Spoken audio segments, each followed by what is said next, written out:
Hi, how are you? Hi, how are y'all? Good. Good. Good. Okay, so let me ask you this. What can fans expect this season?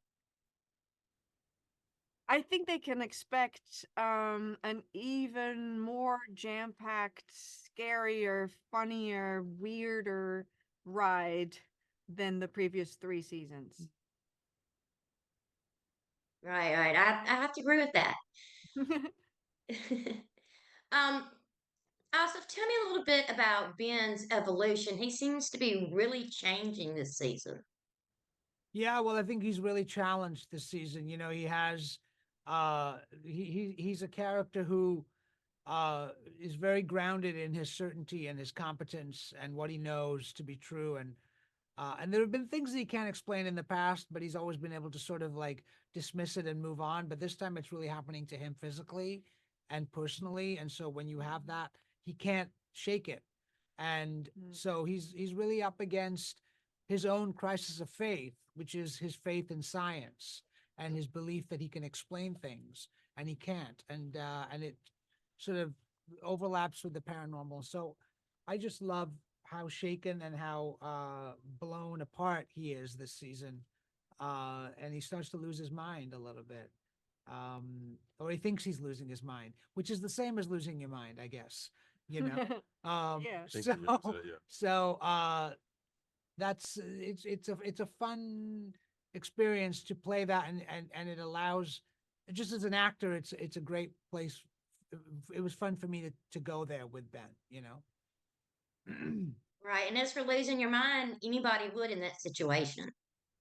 Well, I think that, if you have a medical condition that no one can diagnose, you do, in a weird way, start to go, well, then maybe there is something going on here that is outside of my understanding. I don't think he'll ever become like a true believer, but I think he's definitely having to face that there are really things that he can't explain, which is fun. But but it's very explainable what happened to you, right? You got the thing through your head. Right, but the paranormal part of it, Right. like Yeah, like yeah. like the medical part, he can say, "Oh well, there's this migraine happening," which is Right. weird because the way he solves the migraine, I don't know if it's in episode 4, yeah, but the way he solves the migraine is also like unconventional and Yeah. weird, Mhm. and Yeah. it's not something that any doctor would Fashion diagnose. statement. Like it's not Mhm. like, oh, well, do this and this. So even that is a weird, unconventional sort of thing that happens.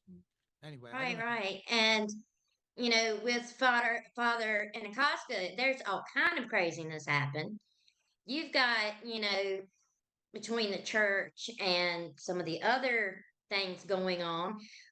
What do you think is going to be his reaction to all the chaos? I think he just rolls with the punches because at any given time, I mean, if you're remote viewing and you're getting into people's lives and bodies and you're dealing with like demons. I mean, what I love is that they introduced Sister Andrea on to the show, which allows some levels to David in terms of like, well, he's devout and he can see things, but it allows him to be a little bit more in the middle because he's not the expert in demons anymore. He doesn't see everything that she sees, and I really needed that because it gives me a place to go now in terms of my barometer. I can be somewhere closer to science and still be sort of um and have an opinion that's not completely zany. Like I can sit there and I can go to her and I go, "What did you see? Do you really believe that?" And I can also go to them and I can refer to them, and then I can sort of take all the evidence and I can sort of make an assessment whether a person needs, whether it's an exorcism or what we need to do. And I just love that about the show. So it's given me a lot of places to go. Right. And this season is fantastic. I'm loving it. So I can't wait to be able to talk to people about it. And y'all are just amazing. And I want to say thank you for taking the time to talk with me. Thank you so Thank you much. Thank so you. much.